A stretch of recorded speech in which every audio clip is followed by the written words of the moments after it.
ओम श्री गणेशाय नमः। आप सभी गीता प्रेमी साधकों को सादर प्रणाम के साथ जय श्री कृष्ण। हमारी यात्रा में हम आए हैं अध्याय 11 श्लोक क्रमांक 37। पूर्व श्लोक में स्थाने पद से जो औचित्य बताया है उसकी आगे के 4 श्लोकों में पुष्टि करते हैं।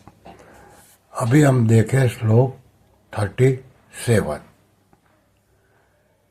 कस्माच्च तेन नमेरन् महात्मन् गरीयसे ब्रह्मणोऽप्यादिकर्ते अनंत देवेश जगन्निवास त्वमक्षरं सदसत्तत्परं यत्। इस श्लोक के एक एक शब्द का पदच्छेद अन्वय से हिंदी भाषांतर देखे। महात्मन अर्थात हे महात्मन, गरीयसे अर्थात गुरुओं के भी गुरु, च अर्थात और, ब्रह्मणः अर्थात ब्रह्मा के, अपि अर्थात भी, आदि करते अर्थात आदि करता, ते अर्थात आपके लिए वे सिद्धगण, कस्मात् न नमेरन अर्थात नमस्कार क्यों नहीं करे, अनंत क्योंकि हे अनंत, देवेश हे देवेश, जगन्निवास हे जगन्निवास, त्वम अर्थात आप, अक्षरम अर्थात अक्षर रूप है, सत अर्थात आप सत भी है, असत असत भी है, और तत्परम उनसे सत असत से पर भी, यत अर्थात जो कुछ है वह भी आप ही है। अभी इसका विवेचन साधक संजीवनी में इस प्रकार है। कस्माच्च तेन नमेरन् महात्मन् गरीयसे ब्रह्मणोऽप्यादिकर्ते। आदि रूप से प्रकट होने वाले महान स्वरूप आपको पूर्वोक्त सिद्धिगण नमस्कार क्यों न करे। नमस्कार दो को किया जाता है, जिनसे मनुष्य को शिक्षा मिलती है, प्रकाश मिलता है। ऐसे आचार्य गुरुजन आदि को नमस्कार किया जाता है। दूसरा, जिनसे हमारा जन्म हुआ है उन माता पिता को तथा आयु विद्या आदि में अपने से बड़े पुरुषों को नमस्कार किया जाता है। अर्जुन कहते हैं आप गुरुओं के भी गुरु हैं, गरीयसे, और आप सृष्टि की रचना करने वाले पितामह ब्रह्मा जी को भी उत्पन्न करने वाले हैं। ब्रह्मणोप्यादि करते, अतः सिद्ध महापुरुष आपको नमस्कार करे यह उचित ही है।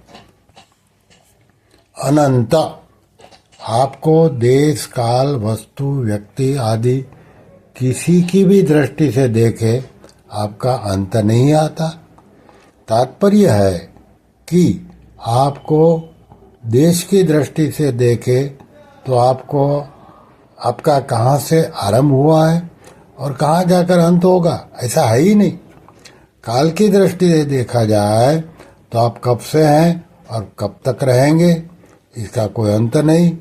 वस्तु व्यक्ति आदि की दृष्टि से देखे तो आप वस्तु व्यक्ति आदि कितने रूपों में हैं, इसका कोई आदि और अंत नहीं है। सब दृष्टियों से आप अनंत ही अनंत हैं। बुद्धि आदि कोई भी दृष्टि आपको देखने जाती है तो वह दृष्टि खत्म हो जाती है, पर आपका अंत नहीं आता। इसलिए सब तरह से आप सीमा रहित है, अपार है, अगाध है। देवेश इंद्र, वरुण आदि अनेक देवता हैं जिनका शास्त्रों में वर्णन आता है। उन सब देवताओं के आप मालिक हैं, नियंता है, शासक है, इसलिए आप देवेश हैं।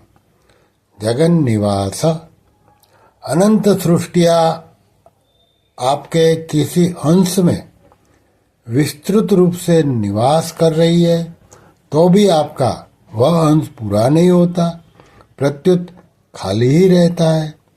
ऐसे आप असीम जगन निवास हैं।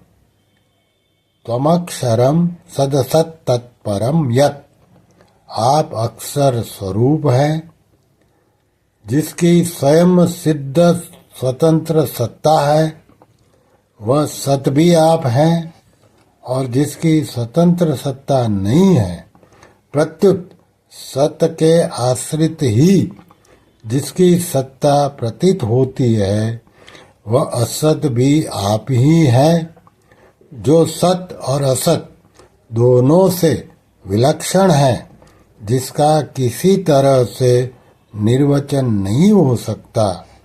मन, बुद्धि, इंद्रिया आदि किसी से भी जिसकी कल्पना नहीं कर सकते, अर्थात जो संपूर्ण कल्पनाओं से सर्वथा अतीत है, वह भी आप ही है।